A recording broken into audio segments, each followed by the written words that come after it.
होली वाले दिन एक घर के दरवाजे पर दस्तक होती है। परिवार घर के अंदर था और जैसे ही दरवाजा खटखटाया जाता है तो उसी दौरान घर का जो लड़का होता है जिसकी उम्र 19 साल है वह जाकर दरवाजा खोलता है तो देखता है कि सामने एक 40 साल की महिला खड़ी हुई है और वह उससे पूछने लगता है कि हाँ जी कहिए आपको किससे मिलना है और किससे आपको काम है। तभी जो 40 साल की महिला सामने खड़ी हुई थी वह एकदम से अपनी आंखों में आंसू लाकर कहने लगती है, बेटा क्या तूने मुझे नहीं पहचाना, मैं तेरी माँ हूँ। अब जैसे लड़का इस बात को सुनता है तो एकदम से उसे बहुत ही ज़्यादा गुस्सा आने लगता है और वह मन ही मन बहुत कुछ सोचने लगता है। थोड़ी देर के लिए माहौल थम सा जाता है, लेकिन तभी वह लड़का कहता है कि देखिए आपको शायद कोई गलतफहमी हुई होगी, मेरी कोई माँ नहीं है, मेरी माँ तो मुझे मेरी दादी के अंदर दिखाई दिया करती है। ऐसा कहकर वह लड़का उस महिला के मुंह पर दरवाज़ा बंद कर देता है और वह महिला बाहर बैठकर फूट फूट कर रोने लगती है।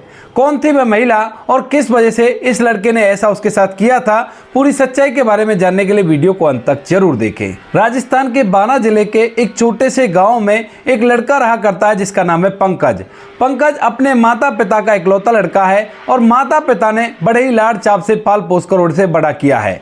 जैसा बेटा कहा करता वैसे माता पिता माना करते और बेटा भी अच्छी तरह से चला करता था। फिलहाल तक पंकज की पढ़ाई लिखाई सब कुछ कंप्लीट हो गई थी और अब माता पिता उसकी शादी की चिंता करने लगते हैं। इसके बाद जब अपने बेटे से इस बारे में बात करते हैं तो बेटा भी कह देता है कि ठीक है माँ बाबू जी, आपका जैसा मन करे वैसा कर लीजिए। माता पिता अब उसके लिए इधर उधर लड़की ढूंढने लगते हैं और ढूंढते ढूंढते उन्हें एक लड़की मिल भी जाती है जिस लड़की का नाम होता है नीलम। नीलम जो कि उस गांव से थोड़ी दूर एक गांव पड़ता था, उस गांव की रहने वाली थी और वह भी अपने माता पिता की काफ़ी ज़्यादा लाडली थी। पंकज के माता पिता नीलम को देखते ही पंकज के लिए पसंद कर लेते हैं क्योंकि नीलम देखने में काफ़ी ज़्यादा खूबसूरत थी। इधर जब नीलम का फोटो पंकज को दिखाया जाता है तो वह भी उसे देखते ही पसंद कर लेता है और उसके बाद दोनों परिवार वाले मिलकर दोनों बच्चों की शादी करा देते हैं। शादी होने के बाद जो नीलम होती है दुल्हन बनकर पंकज के घर में आती है और अच्छी तरह से घर के अंदर रहने लगती है। पंकज भी नीलम को बहुत सारा प्यार किया करता था और नीलम भी पंकज के घर को अच्छी तरह से संभाला करती थी। कोई भी कैसी भी दिक्कत नहीं थी, लेकिन जैसे ही पंकज की शादी हुई थी तो उसके बाद अब उसे जिंदगी को आगे व्यतीत करने के लिए ज़्यादा पैसा कमाने की लगने लगती है क्योंकि उसकी शादी हो गई है, अब उसका भी परिवार हो गया है और कम पैसों से वो पहले सी जिंदगी नहीं जीना चाहता।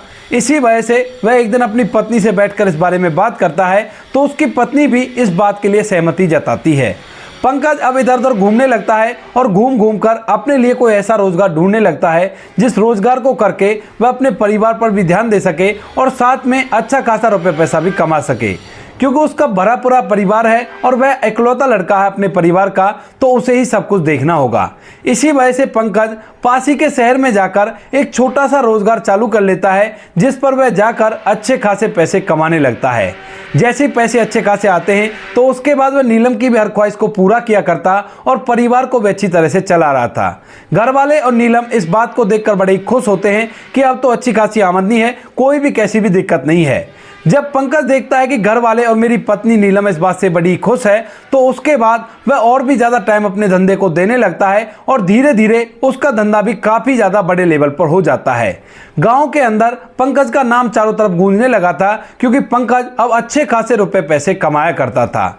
इधर जो नीलम होती है वह प्रेग्नेंट हो जाती है और कुछ दिनों बाद नीलम ने एक लड़के को जन्म दिया था। शादी को काफ़ी दिन बीत गए थे, लेकिन जैसे ही धीरे धीरे समय बीतता है तो समय के साथ साथ नीलम के दिमाग में एक अजीब सी बात घूमने लगती है। जब उसे बच्चा हो जाता है तो उसके बाद वह सोचने लगती है कि उसका पति पंकज अब उससे प्यार नहीं किया करता है और वह तो उससे दूर दूर भागा करता है। अक्सर जब भी पंकज अपने घर आया करता तो नीलम उससे लड़ाई करने लगा करती और कहा करती कि अब तुम मेरी तरफ बिल्कुल भी ध्यान नहीं देते, मुझे बच्चा हो गया है तो इस वजह से तुम्हें मैं अच्छी नहीं लगती हूँ ना। लेकिन पंकज के दिमाग में ऐसी कोई बात नहीं थी, वो तो अपने परिवार की जिंदगी बनाने के लिए जोर शोर से मेहनत कर रहा था ताकि उसका परिवार का जीवन और भी ज़्यादा बेहतर हो सके। इसके बाद वह अपनी पत्नी को समझाता है और कहता है कि ऐसी कोई बात नहीं है, दरअसल ये सब कुछ जो कुछ भी मैं कर रहा हूँ वो सब तुम्हारे लिए ही तो कर रहा हूँ। कल को हमारा बेटा बड़ा होगा और उसके पास ढेर सारे रुपए पैसे होंगे तो उसे किसी भी मुसीबत का सामना नहीं करना पड़ेगा। इस बात को सुनकर नीलम चुपचाप रह जाती है, लेकिन उसके दिमाग में वही बातें घूम रही थी। पंकज के पड़ोस में घर होता है और उस घर की जो बहू होती है उसका भाई एक दिन घर आता है और उसी दौरान जो नीलम होती है वह छत पर कपड़े सुखा रही थी और जैसे ही वो लड़का नीलम की तरफ देखता है तो नीलम भी उसकी तरफ देखने लगती है और उसकी तरफ देखकर पूरी तरह से अट्रैक्टिव हो जाती है। इसके बाद जो नीलम होती है जैसे तैसे करके फिलहाल तो अपनी भावनाओं को कंट्रोल करती है और ऐसे ही उस घर के अंदर रहने लगती है। लेकिन तकरीबन 2 महीने के बाद फिर से अचानक से वह लड़का यहाँ पर आता है और नीलम की नज़र एक बार फिर से उससे भिड़ जाती है। अब तक नीलम ने 2 महीने के अंदर बहुत कुछ सोचा था और सोचने के बाद उसके दिमाग में ये बात बैठ चुकी थी कि उसका पति अब उसकी बिल्कुल भी कदर नहीं किया करता है, तो इसी वजह से अब उसे अपने पति से दूर होना पड़ेगा। यही सोचकर जब इस बार उसकी नज़र सुभाष से मिलती है तो वह सुभाष की तरफ देखती ही रहती है और इधर जो सुभाष होता है वह भी नीलम की तरफ देखता ही रहता है। नीलम भले एक बच्चे की माँ थी लेकिन फिर भी काफ़ी ज़्यादा खूबसूरत थी और सुभाष उसको मन ही मन बहुत ज़्यादा प्यार करने लगता है। धीरे धीरे कुछ समय ऐसे बीतता है एक दूसरे को देखते हुए, लेकिन एक दिन मौका पाकर जब नीलम घर से बाहर निकलती है और सुभाष वहाँ पर आया था तो दोनों में आपस में बातचीत हो जाती है और बातचीत के दौरान दोनों एक दूसरे से अपने प्यार का इजहार कर देते हैं। इसके बाद नीलम और सुभाष एक दूसरे से मिलने लगते हैं और उनका मिलना जुलना कुछ काफ़ी ज़्यादा बढ़ जाता है। नीलम का बेटा फिलहाल 2.5 साल का हो गया था और अब तक जो नीलम होती है वो पूरी रात भर सुभाष के पास रहा करती और अपने पति से कह दिया करती कि मैं अपने मायके जा रही हूँ, बच्चे को यहीं पर रखना, दरअसल वहाँ पर मुझे कुछ ज़रूरी काम है। लेकिन वो कहते हैं ना कि चोरी चाहे कितनी सफाई से की जाए, चोरी चोरी होती है और उसके बारे में सभी को पता ही चल जाता है। दिन देरी भले ही हो जाए लेकिन पता जरूर से चलता है। तो इसी वजह से नीलम जो ये काम कर रही थी इसके बारे में उसके पति को पता चल जाता है। दरअसल एक दिन वो ऐसे ही जब उसकी पत्नी मायके गई हुई थी तो वह सोचने लगता है कि क्यों ना मैं भी उसके पीछे से जाऊं और उसको सरप्राइज दूं। इसी बात को सोचकर वह अपनी पत्नी के मायके पहुंच जाता है, लेकिन वहां जाकर उसे पता चलता है कि नीलम तो कभी यहाँ पर आई ही नहीं। जब पंकज ये देखता है कि उसकी पत्नी उससे झूठ बोल रही है, इसके पीछे कोई ना कोई और कारण है, तो वह वहां पर उसके मायके वालों को तो फिलहाल कुछ भी नहीं बताता है और चुपचाप वहां से वापस अपने घर चला जाता है।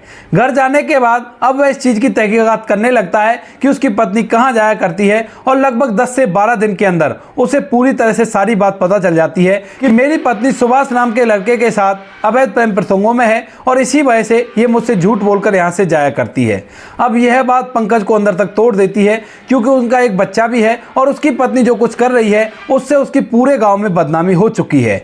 इसके बाद जो पंकज होता है वह एक दिन बैठकर अपनी पत्नी को समझाने लगता है, लेकिन पत्नी इस बात को सुनकर उल्टा उस पर ही भड़क जाती है और कहती है कि अच्छा हुआ तुम्हें पता चल गया और मैं तुम्हारे साथ बिल्कुल भी समय व्यतीत नहीं कर सकती और मुझे अब तुमसे तलाक चाहिए। पंकज उसे बहुत ज़्यादा समझाने की कोशिश करता है कि हमारा एक बच्चा है और इस बच्चे की खातिर कम से कम ऐसा मत करो, अपने जीवन को सही बनाओ और आराम से मेरे साथ रहो। लेकिन नीलम के सर पर आस्की का भूत सवार था और इसी वजह से वह उसको तलाक देने के लिए कहने लगती है। जब पंकज ये देखता है कि उसकी पत्नी उसे तलाक देने के लिए कह रही है और बिल्कुल भी मानने वाली नहीं है तो वह अपने माता पिता से इस बारे में बात करता है। माता पिता जब इस बात को सुनते हैं तो उनके पैरों तले से भी जमीन खिसक जाती है और वह सोचने लगते हैं कि ये भला ऐसा क्यों कर रही है।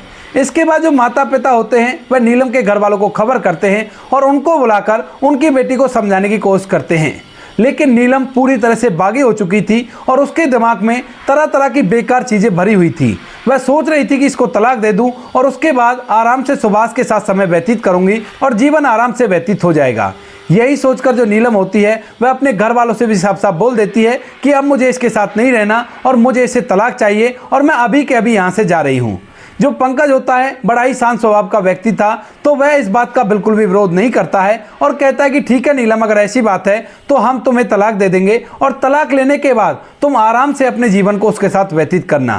काफ़ी ज़्यादा सोचकर ये फैसला लिया था और उसके बाद जो घर वाले होते हैं उनकी रजामंदी थे और नीलम के घर वालों की रजामंदी से उन दोनों का पंचायती फैसला हो जाता है और नीलम पंकज के यहाँ से चली जाती है सुभाष के पास, अपने बच्चे को पंकज के पास छोड़कर। वहाँ पर जाकर वह सुभाष के साथ रहने लगती है और जैसे वो उसके साथ रहने लगती है तो स्टार्टिंग में 2-3 साल तो सब कुछ ठीक चलता है, लेकिन धीरे धीरे सुभाष की असलियत नीलम के सामने आने लगती है। दरअसल जो सुभाष था वो बड़ा ही अय्याश किस्म का व्यक्ति था और वह इधर उधर ऐसे मुंह मांगा करता था और इसके बाद जब नीलम उसके पास रहने लगती है तो उसके बाद जो सुभाष होता है वह नीलम से परेशान हो जाता है और उसे धमकाने लगता है, मारने पीटने लगता है। यह देखकर नीलम पूरी तरह से हैरान और परेशान हो जाती है और अपने उस फैसले पर बहुत ज़्यादा पछताने लगती है। सोचती है कि मैंने जो कुछ भी किया बहुत ही गलत किया, मुझे ऐसा नहीं करना चाहिए था। लेकिन वो कहते हैं ना कि अब पछताए होत क्या जब चिड़िया चुग गए खेत। अब तो नीलम का घर उजड़ चुका था और अब उसे मजबूरन सुभाष के पास ही रहना पड़ेगा, क्योंकि सुभाष से वो शादी कर चुकी है। इसके बाद धीरे धीरे कुछ समय और बीतता है, लेकिन धीरे धीरे करके जो सुभाष होता है अब वह नीलम को छोड़कर किसी और लड़की के साथ अवैध प्रेम प्रसंगों में हो गया था। और उसके बाद वह उसे अपने साथ अपने घर ले आया करता और नीलम के सामने उसको लेकर एक दूसरे कमरे में चला जाया करता। जिन सभी चीजों को देखकर नीलम काफी ज्यादा परेशान और मायूस रहने लगती है, लेकिन फिर भी वह इन सभी चीजों को सहन करती है। लेकिन धीरे धीरे करके जो सुभाष होता है वह उस दूसरी लड़की से शादी कर लेता है, क्योंकि नीलम की अब जवानी ढल चुकी थी और वह बुढ़ापे की ओर थी और इधर जो दूसरी लड़की थी वह उसकी हम उम्र की थी। दरअसल सुभाष नीलम से उम्र में काफी छोटा था, लेकिन जब नीलम अपना घर बार छोड़कर उसके पास आ गई तो मजबूरन उसने उससे शादी कर ली और शादी के बाद उसके साथ रह रहा था। लेकिन जैसे शादी को 15 साल बीतते हैं तो उसके बाद जो नीलम होती है उसकी जवानी ढलने लगती है और जो पंकज होता है वह अभी तक जवान था, तो इसी वजह से वह दूसरी लड़की से शादी कर लेता है और उसको अपने घर में ले आता है। जैसे नीलम सुभाष के साथ एक दूसरी लड़की को देखती है जिससे वो शादी कर कर आ गया है, तो एकदम से पूरी तरह से आग बबूला हो जाती है और सुभाष से चिल्लाने लगती है। लेकिन सुभाष वहीं पर नीलम को अच्छी तरह से पिटाई लगा देता है और कहता है कि अपनी तरफ देख और इसकी तरफ देख और मेरी तरफ देख, तू कहाँ से मेरे बराबर है, वो तो तू मेरे गले आकर पड़ गई थी। तो इसी वजह से मैंने सोचा कि कोई बात नहीं, कुछ दिन साथ रह लेंगे, कुछ दिन एंजॉय कर लेते हैं, उसके बाद देखा जाएगा जो होगा। अब तुझे अगर इस घर के अंदर रहना है तो मेरी पत्नी की और मेरी सेवा करनी होगी और घर का पूरा काम तुझे ही करना होगा। मैं इसको अपनी पत्नी की तरह रखूंगा और तू घर की नौकरानी की तरह रहेगी। यह बात सुनकर नीलम पूरी तरह से हैरान हो जाती है और उसके बाद जो नीलम होती है वह अपने घर वालों से इस बारे में बात करना चाहती है। लेकिन जिस दिन से उसने पंकज को तलाक दिया था उस दिन के बाद उसके घर वालों ने उससे एक बात तक नहीं की थी, क्योंकि नीलम की वजह से गांव में चारों तरफ उसकी बदनामी हो गई थी। और जब गांव वाले तरह तरह की बातें बनाते हैं तो नीलम के घर वाले साफ साफ बोल देते हैं कि जो हमारी बेटी थी वो उसी दिन मर गई जिस दिन उसने अपने दिमाग में ऐसी गंद पाली, और उसके बाद हमारा उससे कोई भी ताल्लुकात नहीं है। और सच में ही नीलम के घर वाले इस बात को निभाते हैं और उससे कोई भी ताल्लुकात नहीं रखते हैं। इसके बाद नीलम कुछ दिनों तक वहीं पर रहती है और धीरे धीरे अब पंकज से तलाक हुए 16 साल बीत जाते हैं। 16 साल में नीलम की अकल पूरी तरह से ठिकाने आ गई थी, क्योंकि फिलहाल उसकी उम्र 40 साल हो गई है और उसका पति जो सुभाष होता है वह उसकी तरफ बिल्कुल भी ध्यान नहीं देता है। वह तो अपनी दूसरी पत्नी के साथ रहा करता, नीलम घर के अंदर केवल नौकरानी का काम कर रही है। इसके बाद जो नीलम होती है वह अपनी किस्मत पर बहुत ज्यादा रोने लगती है और रोती रोती अचानक से उसके दिमाग में पंकज का ख्याल आता है और अपने बच्चे का ख्याल आता है। वह वहां पर जाना चाहती है, लेकिन जो कुछ उसने पहले कर रखा था उसकी वजह से उसकी हिम्मत नहीं होती और वह दूर से ही अपने बच्चे और अपने पति को देखने लगती है। लेकिन धीरे धीरे जैसे होली का दिन आता है तो होली के दिन वो सोचती है कि आज तो होली है और शायद आज मेरे पति मुझे माफ कर दें, तो आज उनके घर पर जाकर देखती हूँ। होली वाले दिन जो नीलम होती है वहां से सीधा पंकज के घर पर पहुंच जाती है और जाकर दरवाजा खटखटाने लगती है। पंकज का परिवार घर के अंदर था, उसके माता पिता थे, पंकज था और उसका बेटा भी था। वहां से आकर जो पंकज का बेटा होता है वह एकदम से दरवाजा खोलता है और सामने एक 40 साल की बुजुर्ग महिला को देखकर वह पूछने लगता है कि हाँ जी बताइए आप कौन हो और आपको किससे मिलना है। अब जो नीलम थी उसने पहली बार अपने बेटे को इतनी नज़दीक से देखा था, तो इसी वजह से उसकी आंखों में आंसू आ जाते हैं और वह एकदम से भावुकता भरी आवाज़ से कहने लगती है, बेटा क्या तूने मुझे नहीं पहचाना, मैं तेरी माँ हूँ जिसने तुझे जन्म दिया था। अब इस बात को सुनकर जो पंकज का बेटा होता है वो एकदम से थोड़ी देर तक कुछ सोचने लगता है और उसकी आंखों में गुस्सा साफ साफ दिखाई दे रहा था। इसके बाद वह कहने लगता है कि माँ, कौन सी माँ, मेरी कोई माँ नहीं है। मेरी माँ तो मेरी दादी के अंदर मुझे दिखाई दिया करती है, क्योंकि उनको ही मैंने माँ की नज़रों से बचपन से देखा है और उन्होंने ही मुझे पाल पोस कर बड़ा किया है। मेरी कोई माँ वा नहीं है। ऐसा कहकर वो एकदम से उस दरवाजे को उसके मुंह पर बंद कर देता है। इधर जो नीलम होती है वह बाहर बैठकर फूट फूट कर रोने लगती है। घर के अंदर जब पंकज के माता पिता और पंकज खुद ये देखते हैं कि कोई बाहर आया था और उसके बाद से बेटा गुस्से में हो गया है, तो वह उससे पूछने लगते हैं कि बेटा बाहर कौन है। तो उसके बाद पंकज का बेटा जिसकी उम्र 19 साल है वह कुछ नहीं बताता है और अपने कमरे के अंदर चला जाता है। इसके बाद जो पंकज होता है वह दरवाजा खोलता है और दरवाजा खोलने के बाद देखता है कि नीलम बाहर बैठकर फूट फूट कर रो रही है। इतनी देर में पंकज के माता पिता भी वहां पर आ गए थे और जैसे नीलम को रोता हुआ देखते हैं तो उन्हें बुरा तो बहुत लगता है, लेकिन नीलम ने जो किया था वह चीज माफी के लायक नहीं थी। इसके बाद नीलम जैसे अपने पति और अपने सास ससुर को वहां पर देखती है तो उनके पैर पकड़कर फूट फूट कर रोने लगती है और रो रो कर उन्हें अपनी सारी कहानी सुना देती है और कहती है कि मुझे माफ कर दो, मुझसे बहुत बड़ी गलती हो गई और आप लोग मुझे अपने घर पर रख लो, मैं आपके घर की नौकरानी बनकर रह लूंगी। इस बात को सुनकर पंकज के माता पिता चुपचाप रह जाते हैं, लेकिन तभी पंकज कहता है कि देखो नीलम, जो कुछ तुमने किया था वो बहुत कुछ हो गया था और अब अगर तुम दोबारा से मेरी जिंदगी में आ गई तो लोग तरह तरह की बातें बनाएंगे और ये बातें अगर तेरे बेटे को सुनने को मिली तो वो बिल्कुल भी सहन नहीं कर पाएगा। इसके बाद नीलम दोबारा से रिक्वेस्ट करने लगती है और कहती है कि मैं तुम्हारे घर की नौकरानी बन के रह लूंगी, मुझे केवल तुम 2 रोटी दे देना खाने के लिए और सर पर छत रही आएगी, वही काफी है। अब इस बात को सुनकर पंकज थोड़ी देर तक सोच विचार करने लगता है और अपने माता पिता से इस बारे में पूछने लगता है। जब माता पिता इस बात को सुनते हैं तो उन्हें अच्छा तो ये नहीं लगता कि इसको माफ किया जाए, लेकिन उसकी हालत को देखकर वो लोग उस पर तरस खाते हैं और कहते हैं कि बेटा तेरा इतना बड़ा कारोबार है, इतना अच्छा खासा रुपए पैसा तो कमाया करता है, तो कोई बात नहीं, ये भी किसी कोने में पड़ी रहेगी, इसको भी रख ले। इसके बाद जो पंकज होता है वह नीलम को अपने घर में रख लेता है, लेकिन ये बात जैसे ही नीलम के बेटे को पता चलती है वो अपने पिता से मना करने लगता है, कहता है कि इसको यहाँ पर क्यों रख रहे हो। तो पंकज कहता है कि बेटा कोई बात नहीं, हालात इसके खराब हैं तो इसको सहारे की जरूरत है और वैसे भी कहा हम इसे घर की मालकिन बना रहे हैं, ये घर की नौकरानी की तरह रही आएगी और अपने जीवन को व्यतीत कर लेगी। उसके बाद नीलम उस घर में रहने लगती है और अपने ही घर में नौकरानी की जिंदगी बिताने लगती है। बेटा उसे बिल्कुल भी पसंद नहीं किया करता है और जैसे ही माँ इस घर में आती है तो उसके बाद बेटा पढ़ाई करने के लिए बाहर देश चला जाता है और वहीं पर रहकर फिलहाल अपनी पढ़ाई कर रहा है। तो दोस्तों ये थी आज की कहानी। आपको कहानी जैसी भी लगी हो कमेंट सेक्शन में बता देना। वीडियो अगर अच्छी लगी हो तो वीडियो को लाइक और चैनल को सब्सक्राइब जरूर करें ताकि हमें थोड़ा सा हौसला मिले आप लोगों के लिए ऐसे अच्छे वीडियो बनाने के लिए। इन कहानियों को सुनाने का उद्देश्य किसी को परेशान करना बिल्कुल भी नहीं है। यह कहानी आपको इसलिए सुनाई जाती है ताकि आप लोग इन कहानियों में से कुछ ना कुछ सीख सको और अपने जीवन में उस चीज़ को अप्लाई कर सको। अब बारी आती है हमारे कुछ प्यारे सब्सक्राइबर की, जो हमारी हर वीडियो पर कमेंट करके हमें बहुत ही ज़्यादा सपोर्ट किया करते हैं और मोटिवेट किया करते हैं अच्छे वीडियो बनाने के लिए। सबसे पहला नाम आता है अनिल साक्या जी का। अनिल साक्या जी जो कि हरियाणा फरीदाबाद के रहने वाले हैं और वो हमारी हर वीडियो पर अपना प्यारा सा कमेंट भेजा करते हैं। आज उनकी छोटी बेटी खुशी का जन्मदिन है, तो बेटी खुशी को जन्मदिन की हार्दिक शुभकामनाएं हमारे चैनल की तरफ से। ऊपर वाला आपकी जिंदगी को खुशियों से भरकर रखे और आप इसी तरह से खिलखिलाते हंसते रहो। दूसरा नाम आता है दिलीप पांडे अयोध्या से। दिलीप पांडे जी आपका कमेंट मिला, आपका तहे दिल से धन्यवाद अपना कीमती वक्त निकालकर हमें इस लायक समझने के लिए। तीसरा नाम आता है राम कुमार जी का। राम कुमार जी आपका भी कमेंट मिला, आपका भी तहे दिल से धन्यवाद अपना कीमती वक्त निकालकर हमें इस लायक समझने के लिए। अगला नाम आता है सुमित्रा वर्मा जी का, जो काफ़ी दिनों से हमारे वीडियो देख रही हैं और हर वीडियो पर हमें अपना आशीर्वाद दिया करती हैं। सुमित्रा वर्मा जी आपका तहे दिल से धन्यवाद अपना कीमती वक्त निकालकर हमें इस लायक समझने के लिए। सबसे लास्ट में नाम आता है मोहम्मद सानावाज जी का। मोहम्मद सानावाज जी का नाम भले ही लास्ट में आया हो, लेकिन इनके कमेंट सबसे टॉप में रहा करते हैं। वीडियो आते ही सबसे पहले इनका कमेंट आता है। तो मोहम्मद सानावाज जी आपका तहे दिल से धन्यवाद अपना कीमती वक्त निकालकर हमें इस लायक समझने के लिए।